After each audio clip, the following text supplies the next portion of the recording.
आप सभी का इस नए तकनीकी सत्र में स्वागत है। जैसा कि आपको पता है कि सुन तजू के बारे में हम लोग चर्चा कर रहे हैं और आज आपसे मैं सुन तजू के अध्याय 9 जो कि सेना का प्रयाण का वर्णन है उनकी पुस्तक आर्ट ऑफ वार में का जिक्र करूंगा।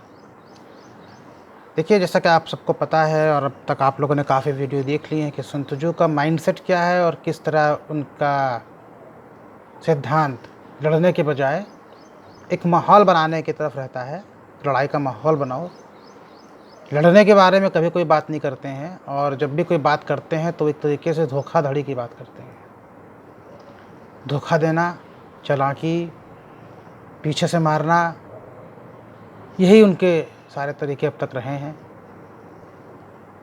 और चीन की चालें तब और ख़तरनाक हो जाती हैं जब आप कम्युनिस्ट माओ त्से तुंग का मिर्च मसाला और तड़का लगा दें तो आपको फिर बहुत सी चीज़ें और क्लियर हो जाती हैं। आज का जो चीन है वो क्या सोचता है, वो दो ही लोगों के ऊपर डिपेंड करता है। एक तो सुन त्सू जो बहुत पुराने थे, दूसरा माओ त्से तुंग। इन दोनों के एक तरीके से अगर आप समझ लें तो एक कहावत है कि नई बोतल में पुरानी शराब। तो आप समझ लीजिए कि इन दोनों की जोड़ी कुछ ऐसे ही है कि जैसे एक बोतल हो और एक शराब हो। चीन अब तक जिस चीज़ को इंपोर्ट करता आया है वो यही दो के सिद्धांत हैं जो उसने दुनिया भर में फैलाए, कभी क्रांति के लिए, कभी नक्सलवाद के लिए, कभी उग्रवाद के लिए। जो लोग समझ पाए तो ठीक है, जो लोग नहीं समझ पाए तो वो उसकी चालों में उलझ के रह गए। हिंदुस्तान में भी इनका इतिहास बहुत पुराना रहा है। 50-60s के ही इस दशक से जो भी लोग हैं जानकार वो जानते हैं कि किस तरीके से उग्रवाद को नॉर्थ ईस्ट में बढ़ावा दिया जाता था। और कश्मीर में आतंकवाद से पुराना हमारा उग्रवाद है जो कि पूर्वोत्तर में चीन और ईस्ट पाकिस्तान के सपोर्ट से चल रहा था। तो चलिए आज हम फिर से सेना के प्रयाण की तरफ नज़र डालते हैं और देखते हैं कि सुन तजू इस बारे में क्या कहते हैं। थोड़ा सा लंबा चैप्टर है लेकिन इस पे कहते हैं सुन तजू जी की पहाड़ों पर जल्दी से गुजरो और घाटियों के पास रहो। पहाड़ों पर जल्दी से गुजरो, घाटियों के पास रहो। धूप का सामना करने के लिए ऊंचे स्थान पर शिविर लगाएं और लड़ने के लिए ऊंचाइयों पर ना चढ़ें। अब मैं आपको इसके कुछ बारे में बातें बताता हूँ। देखिए, पहाड़ों पर जल्दी से गुजरो ये सिद्धांत है तो आप लोगों को 1947 के युद्ध में मैंने बताया हुआ था कि चबूतरा पहाड़ी, मशीन गन पहाड़ी के बीच से भारतीय सेना को टैंक गुजारने थे और भारतीय सेना ने बड़ी तेज़ी से गुजारे। और उसके बाद पाकिस्तान के जो सेना थी और जो मुजाहिदीन थे, जिस तरीके से जनरल अकबर खान के नेतृत्व में आए थे, उनके पैर उखड़कर भाग गए थे। फिर ऊंचाई पर रहो, ऊंचाई के स्थानों पर लड़ने के लिए मत चढ़ो। उसका एक बात आपको और बता दें कि जब पाकिस्तान ने जब कारगिल पर जब कब्जा किया था तो फिर हमने उस जगह पर कब्जा किया है। हम ऊपर चढ़े थे, तोपखाना लगाया गया था, एयर स्ट्राइक हुई थी, अटैक किए गए थे कायदे से। और एक तरीके से अगर कहा जाए तो पाकिस्तान पर हमने फिर से अपनी एक तरीके से पूरी जीत स्थापित की थी। ऐसा ही कुछ हालात बनाए गए थे। अभी कुछ दिन पहले जब हमने एक बात सामने आई थी कि कर्नल संतोष बाबू जो चीन के पास जो उनकी ऑब्जर्वेशन पोस्ट थी जो इस तरफ नज़र रखे हुई थी, उनको देखने गए थे कि वहाँ से हटी हैं कि नहीं हटी हैं। और जब चीन ने उनके ऊपर धोखे से प्रहार किया था तो उसके बाद फिर हमारी यहाँ के जो सेना थी उन्होंने लगभग किसी हथियार का यूज़ इसलिए नहीं किया था क्योंकि एक समझौता हुआ है भारत चीन के बीच में कि मतलब एक तरीके से फायर आर्म्स नहीं चलेंगे। हालांकि वो लोग जो है एक तरीके से कहा जाए तो लकड़ी के ऊपर कील लपेट करके, वो कील लगा करके, चेन लपेट करके मार रहे थे। उसके बावजूद भी बिना हथियार का इस तरह किसी का यूज़ करके हमने चीनियों को सबक सिखाया। तो इन दोनों ही जगह पे कारगिल भी उदाहरण है। और अभी जो हमने लेटेस्ट किया था कर्नल संतोष बाबू को जब उन्होंने धोखे से मारा था, उसके बाद भी हम ऊंचाई पे चीनी थे, वहाँ जाके मारे थे। इसके अलावा जो सियाचिन में हमारा जो अभियान था वो भी ऊंचाई पर था और आप सबको पता है कि हमने उसको किया था। तो एक तरीके से अगर बात ये कही जाए तो ये जो फ़िलासफ़ी है sun Tzu की, ये यहीं पे आकर के एक जो है पहाड़ से जल्दी गुजरने वाली, वो हमने फॉलो किया था। लेकिन ऊंचाई पर रहो और लड़ने के लिए ऊंचाई पर मत चढ़ो, ये इन चीज़ों को भारत ने अच्छे तरीके से अपने साहस, बुद्धिमानी से बता दिया कि भाई तुम्हारी फ़िलासफ़ी अब नहीं चलने वाली। जहाँ बात साहस की आएगी, वहाँ पर कितने भी एक तरीके से कह दें एडवर्स कंडीशन हो, साहस सबके आगे जीतता है। चलिए अब आगे चलते हैं। ये कहते हैं कि जब एक हमलावर बल आगे बढ़ रहा हो और नदी को पार कर रहा हो, तो कभी भी उससे जाकर के बीच धारा में मत लड़ो। ऐसा करो कि उसको आधा पार कर लेने दो, उसके बाद लड़ो। अगर हम देखें तो लगभग उन्होंने बात ये क्यों बोली कि भाई देखो, अगर तुम भी पानी में जाकर लड़ोगे तो तुम्हारी शक्ति आधी हो जाएगी। क्या परिस्थितियां बने क्या ना बने किसी को कुछ नहीं पता होगा, लेकिन जब आधा आ चुका होगा तो उसके खेमे में थोड़ी सी एक तरीके से अगर कहा जाए तो एक अजीब सी स्थिति हो जाएगी, समझ नहीं पाएगा और आप के लिए वो जितना आसान हो जाएगा। लेकिन आज की तारीख में अगर हम देखते हैं कि BRO होते हैं या इंजीनियर कोर होते हैं, वो तुरंत पुल बना देते हैं। आमतौर पे इस तरह के काम नहीं करने पड़ते। थोड़ी बहुत अगर घुटने भर की नदी हो या कमांडो कार्रवाई करनी हो तो हम इन्हीं तरीके से अगर जब कार्रवाइयाँ होती हैं तो उसमें हम आराम से नदी पार करते हैं। कोई वो नहीं होता, किसी तरह की कोई प्रॉब्लम नहीं होती। ये उस समय की और इस समय की सेना की ट्रेनिंग का अंतर है। इस समय बात की गई थी। आज की तारीख में तो जितने कमांडो फोर्सेस हैं, मार्कोस हों या कोई भी हो, NSG हो, उनको कई किलोमीटर तक पानी में चलने की और कीचड़ में रहने की और कीचड़ में दौड़ने की ट्रेनिंग दी जाती है। तो ये जो आज इनकी जो फ़िलासफ़ी है, ये लगभग आधी सच है और आधी आप उसको तरीके से गलत कर सकते हैं। दूसरा क्या है, देखिए अब आजकल जो है एक नेवी के एम्फीबियस शिप आती हैं जो पानी के बहुत किनारे तक पहुंच जाती हैं। कुछ ऐसे ही फास्ट अटैक क्राफ्ट भी आते हैं जो काफ़ी एक हद तक पानी के किनारे तक पहुंच जाते हैं। तो वो जो पहले की परिस्थितियां थीं उनमें और अब में बहुत अंतर आ चुका है। दूसरी बात क्या है कि अब जब बैटल ग्रुप्स की बात चलती है तो बैटल ग्रुप्स में जब हम आगे बढ़ेंगे, जब देखेंगे तो जो भी सेना नदी पार कर रही होगी तो उसको सपोर्ट करने के लिए, क्लोज सपोर्ट के लिए तोपखाना, टैंक और जहाँ तक है कि एक तरीके से फास्ट अटैक हेलीकॉप्टर्स भी आ जाएंगे। तो परिस्थितियाँ काफ़ी हद तक चेंज हो चुकी हैं। लेकिन अगर हम इन्हीं परिस्थितियों की बात करें जिनका जिक्र इन्होंने किया है, उन परिस्थितियों में आज से 2500 साल पहले, तो देखिए सिकंदर ने ही इसका वो किया था और सिकंदर पूरे तरीके से उसने झेलम को पार किया था और पोरस के जो लड़के गए थे, पुत्र थे उनके पोरस के, उसकी सेना को उन्होंने भगाया था। तो एक तरीके से अगर देखा जाए तो कुछ बातें यहाँ पे इनकी सही होती हैं, कुछ बातें नहीं होती हैं। लेकिन उसका चक्कर क्या है कि वो बातें आज से 2500 साल पहले लिख दी गई हैं। विज्ञान तकनीक का कोई ज़माना था नहीं, तो आज बहुत सी चीज़ें वो फॉलो हो सकती हैं, बहुत सी चीज़ें फॉलो नहीं हो सकती हैं। दूसरा क्या लिखते हैं, सेना को दुश्मन से अधिक ऊंचाई पर ही रखें। तो मैंने बताया कि वो तब की परिस्थितियाँ थी, आज की क्या थी मैंने आपको बता दिया है कि हमने ऊंचाइयों पर कब्जा किया है। तो बहुत सी चीज़ें वो अब फॉलो हो सकती हैं, नहीं हो सकती हैं, या आज की तारीख में तकनीक, विज्ञान, इन सब चीज़ों की बातें हो गई हैं। तो इसलिए थोड़ा बहुत आप इनसे एक तरीके से अगर कहा जाए तो आप अपने आप को दूर रख सकते हैं। दूसरा क्या है, ये कहते हैं कि सभी सेनाएं निचले मैदान की तुलना में ऊंचे मैदान को और अंधेरे वाली जगह की तुलना में प्रकाश में जगह को पसंद करती हैं। देखिए ये जो है कि निचले मैदान की तुलना में ऊंचे मैदान को, अंधेरे की तुलना में प्रकाशमय जगह को पसंद करती हैं। ये देखिए कि नॉर्मल तरीके से तो आप इसको एक्सेप्ट कर सकते हैं, लेकिन जब हम बात करते हैं किसी गुरिल्ला अटैक की या हम कमांडो अटैक की, तो ऊपर थोड़ा सा परिस्थितियाँ अलग हो जाती हैं। हमको उसमें छुप के चलना पड़ता है। तो जब छुप के चलना पड़ेगा तो थोड़ा सा परिस्थितियाँ अलग हो जाएंगी और हमको जो कार्रवाइयाँ करनी होती हैं वो आमतौर पर छुपा के करनी होती हैं।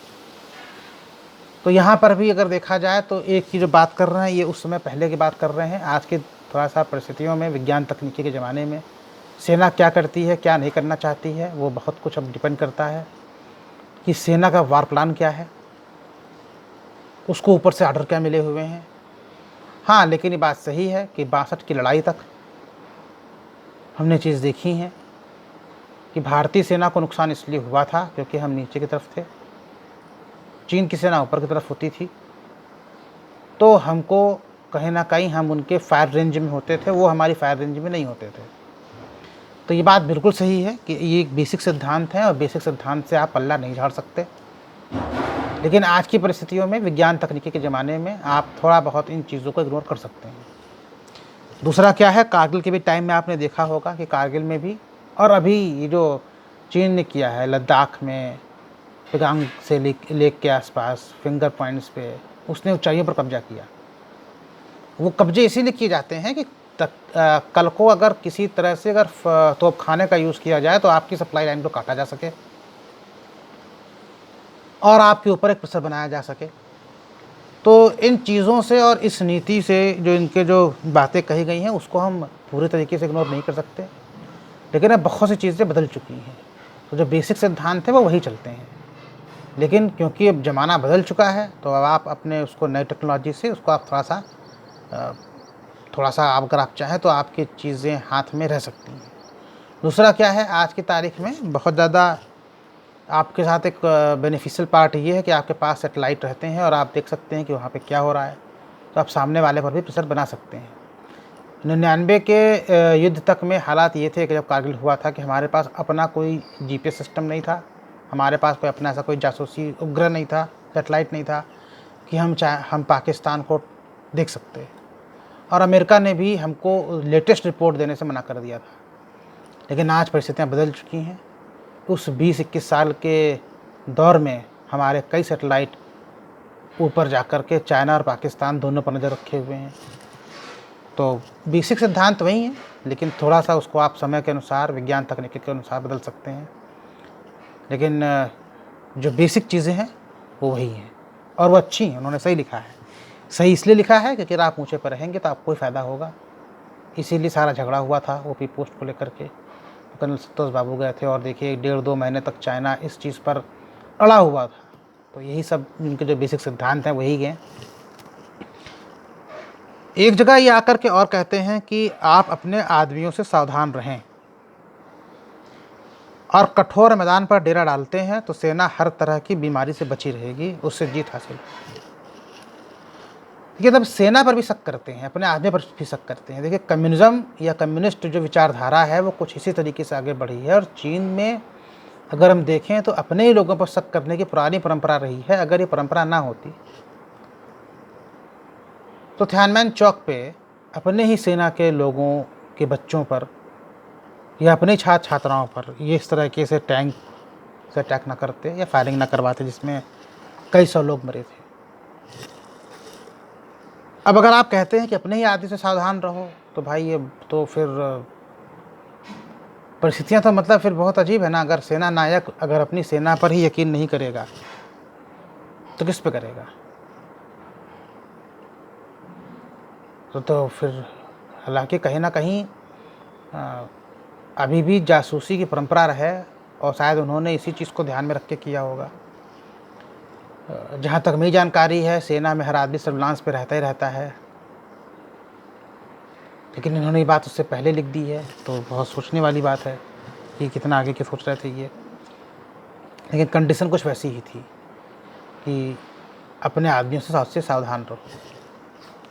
ऐसा इसलिए भी हो सकता है कि अगर आप आज की भी परिस्थितियाँ देखें तो अक्सर सुनने में आता है कि किसी न किसी अंदर के आदमी ने कोई नक्शा पास कर दिया या कोई एक जानकारी अहम पास कर दी या हनी ट्रैप हो गया। तो इन सब चीज़ों को अगर आप देखें तो इन सब चीज़ों से बचने के लिए उन्होंने पहले ही कह दिया था कि अपने ही आदमी से सावधान रहो।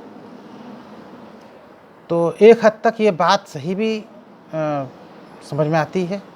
अगर आज की भी परिस्थितियाँ देखें तो जिस तरीके से दुश्मन देश एक दूसरे पर कार्रवाई करते हैं उसको देखते हुए कहीं ना कहीं बात सही कही गई है। लेकिन अगर आप लड़ने के मैदान पे बात करते हैं कि अपने आदमी से सावधान रहो, युद्ध के लिए गए हो, तो थोड़ा सा मतलब ये बात दिल को चुभती है।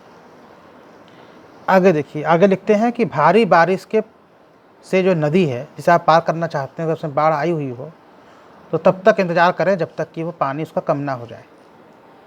देखिए, ऐसा है कि सिकंदर ने ऐसी ही परिस्थितियों में जब झेलम उफान पर थी, झेलम को पार किया था।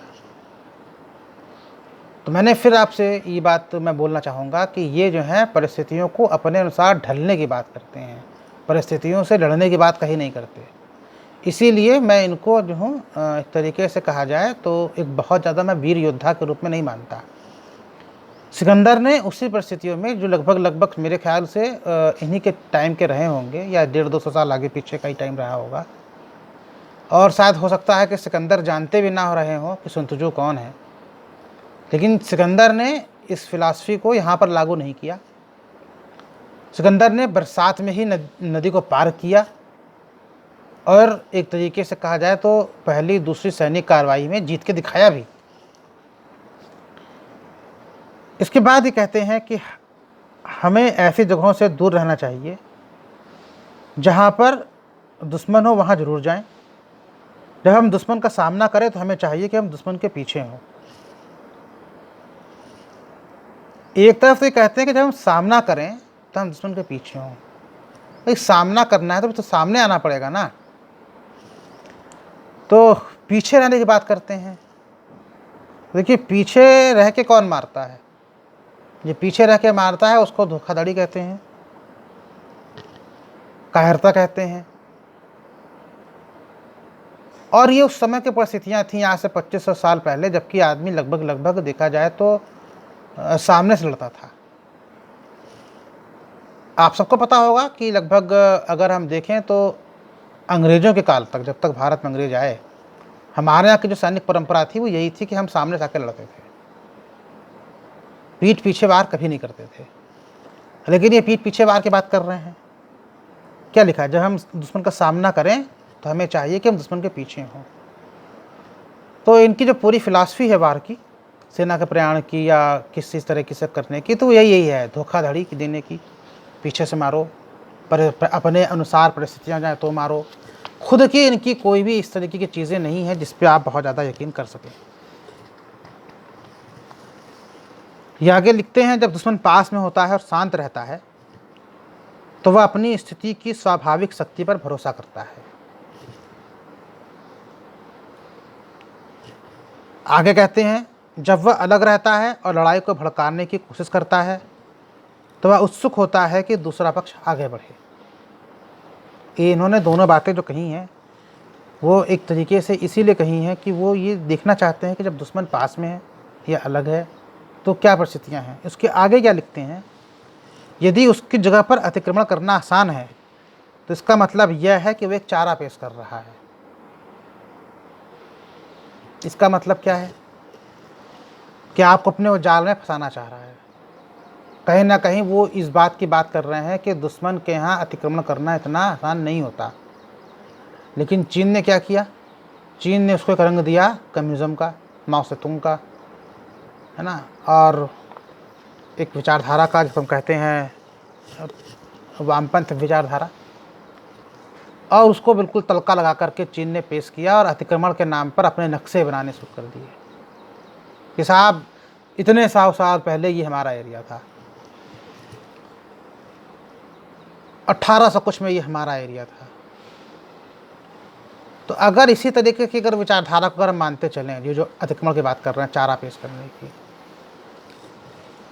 तो भारत तो फिर अपने ऐसे नक्शे बनाने शुरू कर दे कि इराक हमारा पोर्शन था, वहाँ पर जो कई बातें कही जाती हैं कि उस नदी के किनारे वेदों की स्थापना की गई, वेद लिखे गए थे या वेद मिले थे या इसकी रचना की गई थी।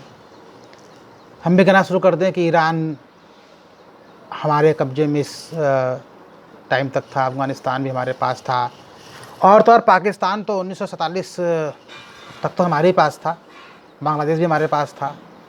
कल कोई नक्शे हम पास करना शुरू कर दें और कह दें कि हमारा पोर्शन है, ऐसे लंका पर भी हम कब्जा कर सकते हैं।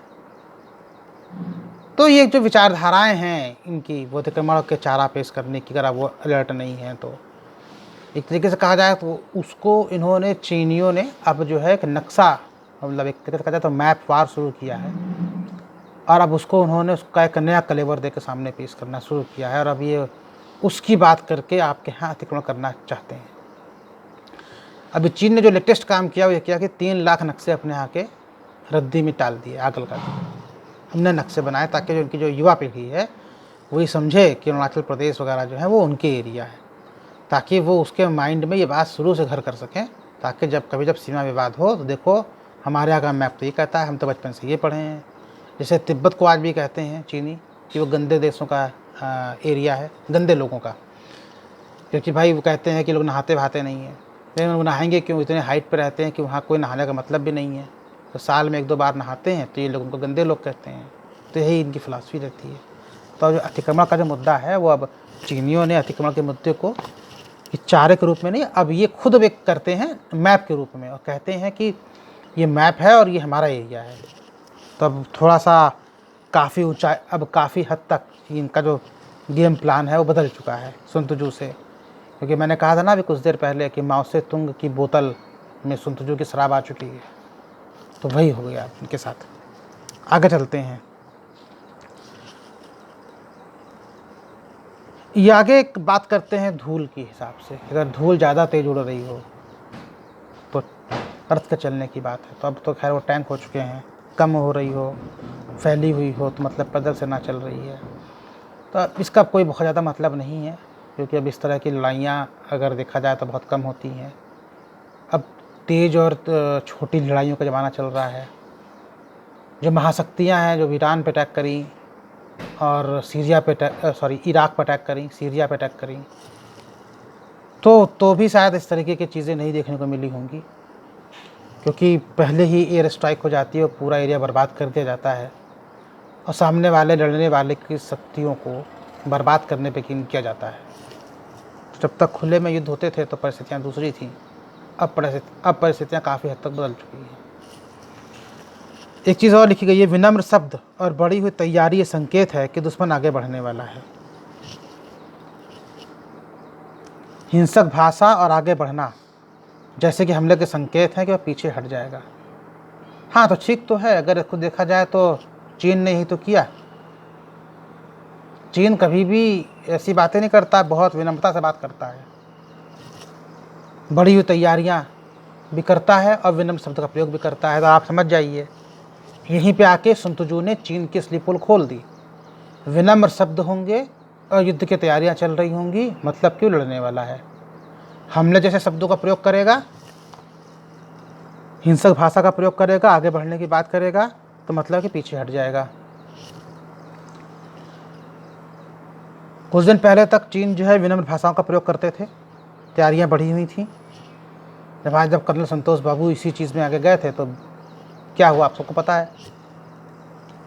हिंसक भाषा और आगे बढ़ने का ये कहते थे कि भारत के साथ कि तुमने हमारे ऐप को जो है बैन किया है और लड़ने आओगे तुम्हारे साथ बहुत बुरा हो जाएगा, 62 की हार को याद रखो, ये सब कहते रहे। अब देखिए पीछे हट रहे कुछ एरियों से, तो चीन के ऊपर बिल्कुल लागू होता है।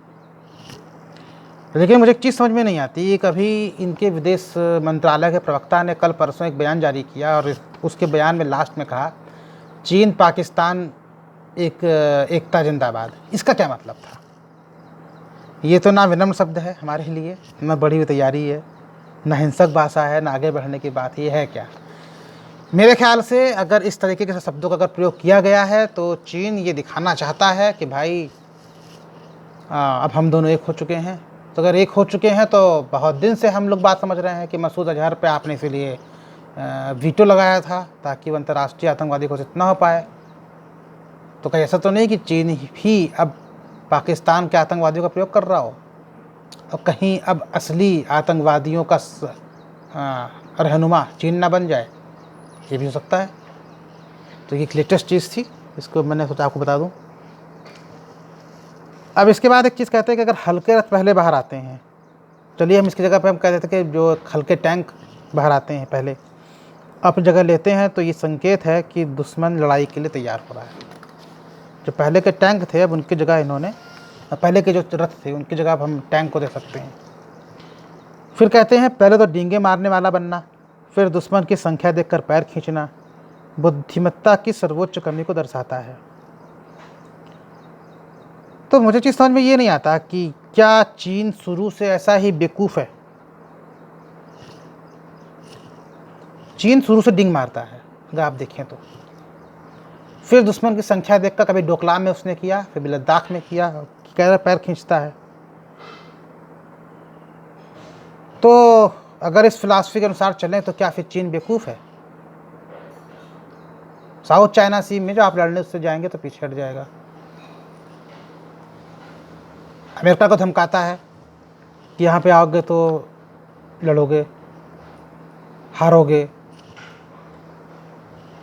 जब जापान की तरफ आके गए थे, या साउथ चाइना सी में गए थे, या ताइवान में ये अपने फाइटर प्लेन भेजे थे, जब उन लोगों ने जब दौड़ा लिया तो भाग गए।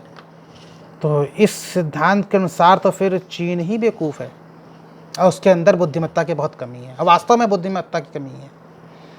वरना अच्छा खासा उसका बिजनेस चल रहा था और सब कुछ चल रहा था, उसका पूरे वर्ल्ड में इकोनॉमिक पावर में नाम हो चुका था। अमेरिका भी उसके आगे एक तरीके से पीछे होने लगा था। लोग यहाँ तक कहने लगे थे कि अगली यही सेंचुरी एशिया की है, एशिया आगे बढ़ रहा है, चीन आगे बढ़ रहा है। पूरा मार्केट उसकी हरकतों से, पूरे वर्ल्ड का मार्केट उसने डंप कर दिया था अपने सामानों से। पूरे दुनिया की इकॉनमी लगभग उसके सामानों की टक्कर नहीं ले पा रही थी। लेकिन एक गलती उससे हो गई, कोरोना, और आज चीन पूरा विलन बन चुका है। सोचिए, अंतर्राष्ट्रीय संगठनों से ज़्यादा जिस देश ने लोन बांटा हो उसकी आज ये हाल हो गई हो कि आज से कोई सामान नहीं लेना चाह रहा हो। तो आप समझ सकते हैं कि चीन खुद कितना बड़ा बेवकूफ़ है इस सिद्धांत के अनुसार। तो फिर आगे लिखते हैं, अगर दुश्मन की टुकड़ी गुस्से में आगे बढ़ती है और लंबे समय तक लड़ाई में शामिल हो या खुद को फिर से उतारे बिना लंबे समय तक हमारा सामना कर रही हो, तो यह ऐसी स्थिति है जो बहुत सतर्कता और चौकसी की मांग करती है। इसके आगे लिखते हैं, जो बड़ी सावधानी से योजना बनाने का अभ्यास नहीं करता बल्कि अपने विरोधियों को हल्के में लेता है, वह निश्चित रूप से शत्रु द्वारा पकड़ लिया जाता है। इसमें उन्होंने क्या बात करी है? एक तो ये कि दुश्मन को हमेशा सावधानी से लो, दूसरा विरोधी को कभी भी हल्के में मत लो। तो इन्होंने जो एक बात बोली थी, दुश्मन को जानो, खुद को जानो तो कई युद्ध जीत लोगे। सिर्फ अपने को जानोगे तो आधा युद्ध जीतोगे, दोनों को नहीं जानोगे तो कोई युद्ध नहीं जीतोगे। एक तरीके से बात यहाँ पर फिर आ जाती है कि सावधानी से रहो और कभी भी विरोधी को हल्के में मत लो। दूसरा एक बात यहाँ पर ये और कहते हैं कि जब आप सैनिकों के साथ जब आप पहली बार बातचीत करते हैं, कोई सैनिक है, तो पहली बार मानवीय व्यवहार किया जाना चाहिए, लेकिन उसके बाद उनको कड़े अनुशासन के द्वारा कंट्रोल करना चाहिए। तो कहीं ना कहीं इन्होंने बात फिर से बोल दी। उसका मेन कारण क्या है कि चाहते हैं कि दुश्मन अपने भी सैनिकों पर आप पूरा कंट्रोल रखिए।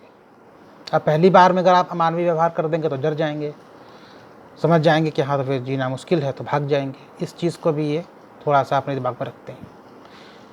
तो ये था इनका 9वां अध्याय sun tzu जी का, जिसमें आप सभी को क्लियर हो गया होगा कि ये किस माइंडसेट की बात करते हैं। कहीं पर भी खुल के लड़ने की बात नहीं करते हैं, सिर्फ धोखाधड़ी, चालें चलना, पीछे से मारना, अपने अनुसार परिस्थितियाँ चल जाना, सिर्फ इनकी बात करते हैं। विषम विरोधी परिस्थिति में ये कभी नहीं लड़ना चाहते।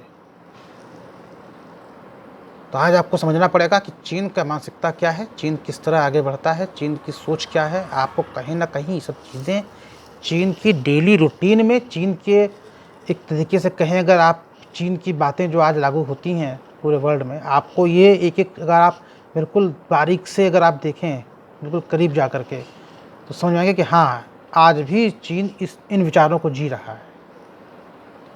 इसलिए आज विश्व व्यवस्था की मांग यही है कि हम लोग चीन को समझें, उनके विचारों को समझें sun tzu के, और चीन को उसी की भाषा में काउंटर करने का प्रयास करें। धन्यवाद।